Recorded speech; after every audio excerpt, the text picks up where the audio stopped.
I never thought I'd end up in the middle of nowhere, splitting logs with a man who made my heart race faster than any cardio class ever did. But here I am, telling you about the summer that changed everything I thought I knew about myself.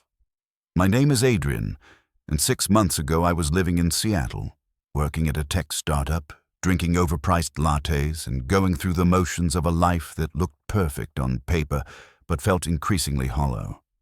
When my company offered voluntary sabbaticals, I jumped at the chance without really knowing why. My therapist said I was burnt out. My friends said I was having a quarter-life crisis. I just knew I needed to get away from the noise. That's how I found myself driving up a winding mountain road in Oregon, headed toward my uncle's cabin that I'd inherited when he passed away last year. I'd never even visited the place. Uncle Martin was the family eccentric, the one who'd left corporate law to live in the woods. Everyone thought he was crazy. Looking back, maybe he was the sanest one of us all. The cabin was more isolated than I'd expected. The nearest town, if you could call it that, was 40 minutes away. The property needed work, a lot of work. The deck was rotting in places. The roof had some questionable shingles, and the woodshed was practically empty despite being surrounded by forest. I had romantic notions of chopping my own firewood, living off the land, finding myself in nature. The reality was I'd never swung an axe in my life. That's where Finn came in. I met him on my 3rd day there, when I was standing in the woodshed, staring at a rusted axe like it was a piece of alien technology. I heard footsteps and turned to find this man walking up my driveway like he owned the place. Tall, probably 6'2", with shoulders that strained against his flannel shirt and dark hair that curled slightly at his collar. He had this beard that was somewhere between rugged and deliberately groomed, and these green eyes that seemed to take in everything at once. "You must be Martin's nephew," he said, his voice this low rumble that I felt in my chest. "I'm Finn. I live about 2 miles that way." He gestured vaguely toward the tree line. "Your uncle and I had an arrangement. I help maintain the property, make sure the winter doesn't destroy everything, and I can harvest timber from the back 40 acres for my mill." I must have looked confused because he smiled, and God, that smile did something to me. It was patient and a little amused, like he was used to dealing with city people who didn't understand how things worked out here. "I run a small lumber operation," he explained. "Sustainable forestry, custom milling. Your uncle and I worked together for 5 years. I just wanted to introduce myself, see if you wanted to continue the arrangement." I agreed immediately, partly because it made sense.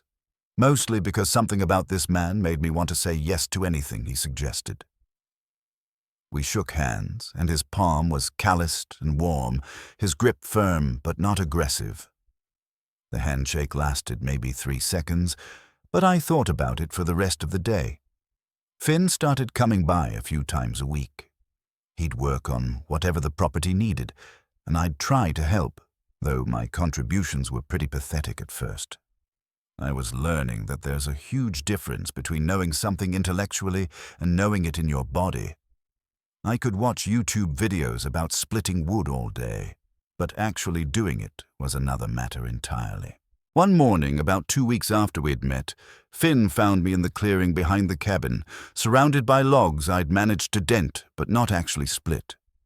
I was sweating through my t-shirt, frustrated, and probably looking ridiculous.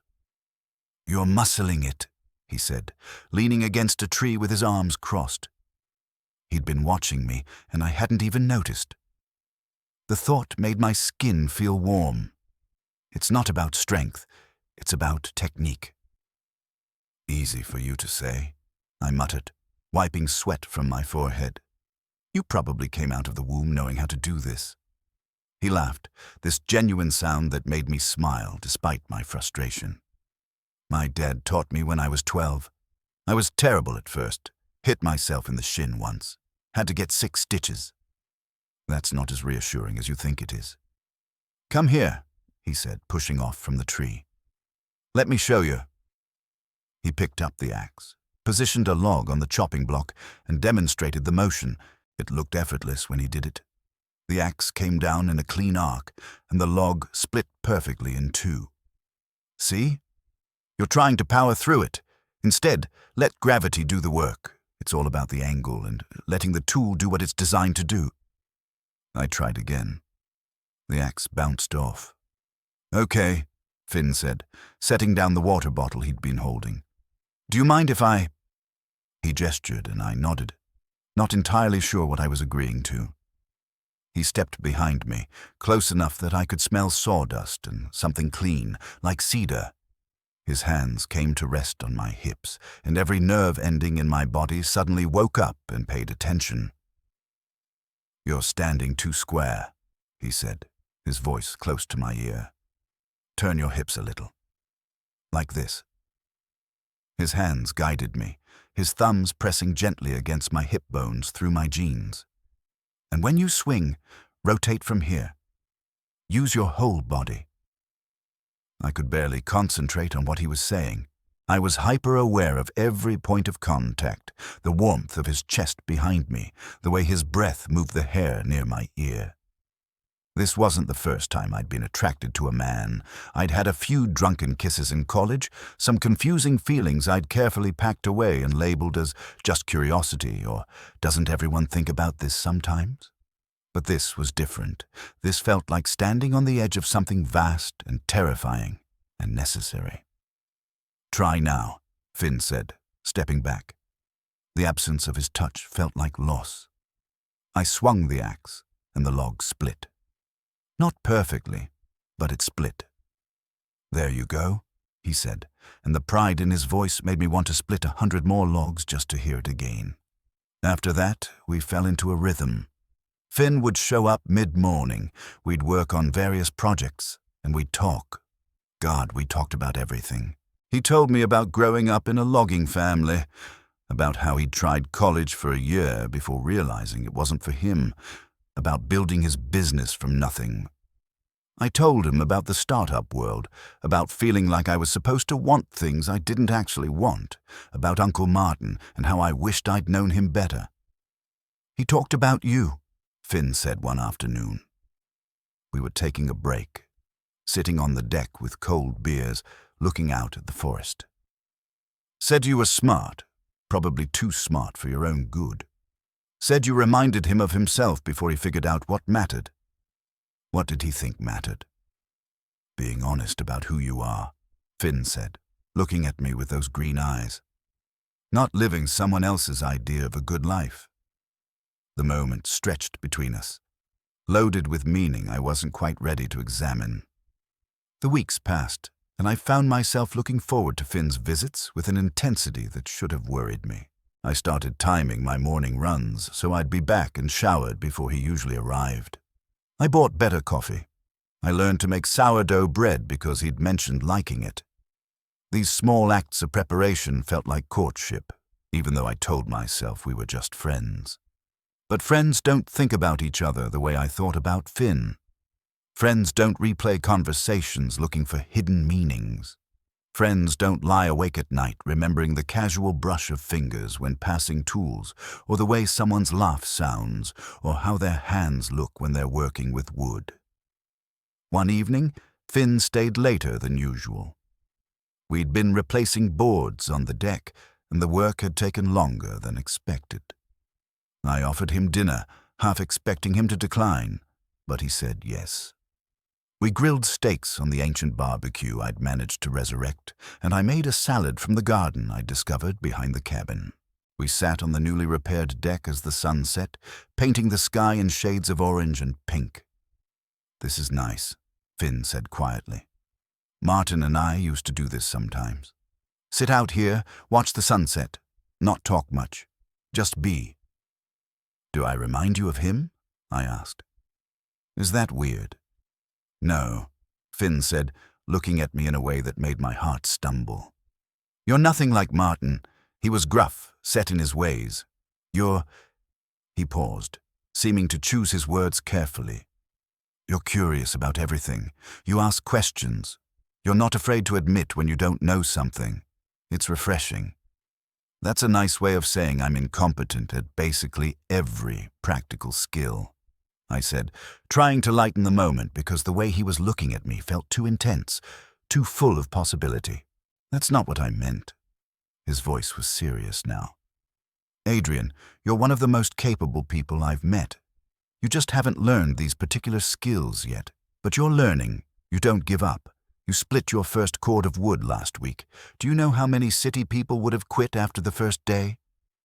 The praise warmed me from the inside out. I had a good teacher. You're a good student. We held eye contact for a beat too long, and I saw something flicker in his expression.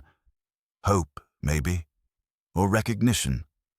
The same thing I was feeling reflected back at me. Finn, I started, not knowing how to finish the sentence. His phone rang, shattering the moment. He checked it, frowned. I'm sorry. I have to take this. It's my supplier. He stood, walking to the edge of the deck for privacy. I sat there, heart pounding, wondering what I'd been about to say, wondering if I'd just imagined the tension between us, the possibility hanging in the air like the smoke from our grill. When Finn came back, something had shifted. He seemed distracted, distant. I should head out, he said. Early morning tomorrow. Thanks for dinner. He left quickly, and I sat alone on the deck, feeling like I'd missed some crucial opportunity. The next few days were strange. Finn still came by, but something was different. He was quieter, more careful. We didn't have our usual easy conversations, the casual touches that had become normal, his hand on my shoulder when showing me something, the way we'd bump into each other working in close quarters. All of that stopped. It was like he was deliberately maintaining distance. I told myself I was imagining it, that nothing had changed, but I couldn't shake the feeling that something had shifted that night on the deck, and not in a good way. A week later, I drove into town for supplies. The general store was one of those places that sold everything from groceries to hardware to fishing licenses. I was debating between two different kinds of wood stain when I heard Finn's name. Finn should just tell that city boy the truth, a woman's voice said from the next aisle. It's cruel, stringing him along like this. Maybe he's not stringing him along, another voice replied. Maybe he's just being friendly. Not everyone has ulterior motives, Carol. Oh, please, I've seen the way Finn looks at him. Same way he looked at that boyfriend of his before he moved to Portland. Finn's got it bad. I stood frozen, staring at wood stain labels without seeing them. Well, can you blame him? Carol said. That Adrian is easy on the eyes, and he seems sweet, even if he doesn't know a hammer from a handsaw, but Finn better make a move soon before someone else does. Jake's been asking about him. They moved away, their voices fading, and I was left standing there with my world quietly rearranging itself. Finn had a boyfriend before. Finn looked at me a certain way. Finn had it bad. I drove back to the cabin in a daze, my mind racing. I'd been so caught up in my own confusion, my own slow realization of what I was feeling, that I hadn't considered that Finn might be feeling something too. I'd assumed the distance between us was because I was reading too much into things, projecting my own desires onto innocent interactions. But what if it wasn't? What if Finn had been pulling back because he felt the same way and didn't know if I was interested, if I was even into men at all? When I got home, Finn's truck was in the driveway. I found him by the woodshed, stacking the latest batch of split logs. Hey, I said, my heart hammering. I didn't know you were coming by today. I was in the area, he said, not quite meeting my eyes. Thought I'd drop off these logs. You're running low. Finn, I said, can we talk? He finally looked at me, and I saw wariness in his expression. About what? About why you've been avoiding me. I haven't been avoiding you, he said, but it wasn't convincing. You have, and I think I know why. I took a breath, gathering courage. I heard some people talking in town, about you, about us. His jaw tightened. Small towns. Everyone thinks they know everyone's business. They said you had a boyfriend. Before. I did. 2 years ago. He moved to Portland for work. We wanted different things. Finn's voice was carefully neutral. Is that a problem? No, I said quickly. God, no. The opposite. It's just, I've been trying to figure out how to tell you something, and I've been terrified because I thought you were straight and I was reading everything wrong. But now I'm thinking maybe I wasn't reading it wrong at all. Finn went very still. What are you trying to tell me, Adrian? That I think about you all the time. That I look forward to seeing you so much it's probably pathetic. That when you steadied my hips that day, showing me how to swing the axe, I could barely breathe because you were touching me. That I'm pretty sure I'm falling for you, and it scares me because I've spent my whole life not quite acknowledging that I could feel this way about a man, but with you I can't pretend anymore. I don't want to pretend anymore. The silence that followed felt like an eternity. Finn just looked at me, his expression unreadable, and I started to panic. Maybe I'd gotten it all wrong. Maybe the women in town were gossiping about nothing. Maybe I'd just ruined the best friendship I'd had in years. Then Finn closed the distance between us in 3 long strides and kissed me. His hands came up to cup my face, gentle despite the calluses, and his lips were soft and sure. I made some kind of sound, surprise or relief or joy, and kissed him back. My hands found his waist, fisting in his shirt, pulling him closer. He tasted like coffee and something sweet, and kissing him felt like finally. When we broke apart, we were both breathing hard. Finn rested his forehead against mine. I've wanted to do that for weeks, he said quietly. But I didn't know if you... I thought you were straight. And then I started noticing little things. The way you'd look at me sometimes. How you'd find excuses to be close. And I thought maybe, possibly. But I couldn't be sure. I didn't want to make you uncomfortable or ruin what we had. You wouldn't have ruined anything, I said. You couldn't. I pulled back because it was getting too hard, he admitted. Being around you, wanting you, thinking I couldn't have you. That night on the deck you were looking at me like, I almost kissed you then, but I got scared. I'm scared too, I said honestly. I don't know what I'm doing. I've never done this before, not really. Not in a way that mattered. We'll figure it out, Finn said, and kissed me again. Slower this time. Deeper. His hands slid into my hair, and I pressed closer, learning the shape of his body against mine, the way we fit together. We spent the rest of that afternoon on the deck, talking and kissing and talking some more. Finn told me about coming out to his family at 19, about the challenges of being openly gay in a small rural community, about the loneliness he'd felt before finding his place. I told him about the confusion I'd felt for years, the way I'd convinced myself that everyone had fleeting attractions to people of the same gender, that it didn't mean anything. How being here, with him, had stripped away all my careful rationalizations and forced me to be honest with myself. So what happens now? I asked as the sun started to set. We were sitting close together on the deck steps, his arm around my shoulders, my head resting against his chest. What do you want to happen? Finn asked. I want this, I said. You. I want to see where this goes. But I don't know how long I'm staying here. My sabbatical is only 6 months. I have a job waiting back in Seattle. That's 4 months away, Finn said. Let's not worry about that yet. Let's just be here now. So we were. We spent the rest of that summer learning each other. Finn taught me about the forest, about sustainable harvesting and the life cycle of trees, about reading the land and understanding the seasons. I taught him about my world, about technology and startups and the strange culture of Silicon Valley that felt increasingly foreign to me the longer I was away from it. We fell into a pattern. Finn would come over in the mornings and we'd work together on the property or at his mill. He'd show me how to operate the equipment, how to read the grain of wood, how to turn raw timber into something useful and beautiful.